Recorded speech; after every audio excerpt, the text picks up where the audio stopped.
মহান আল্লাহ কুরআনে বলেন, সুতরাং সে যাপন করবে সন্তোষজনক জীবন সুউচ্চ জান্নাতে, যার ফলরাশি অবনমিত থাকবে নাগানের মধ্যে।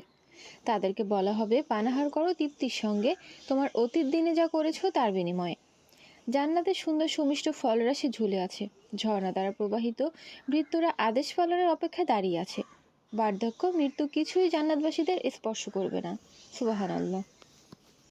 মহান আল্লাহ কুরআনে বলেন, সুতরাং সে যাপন করবে সন্তোষজনক জীবন সুউচ্চ জান্নাতে, যার ফলরাশি অবনমিত থাকবে নাগানের মধ্যে।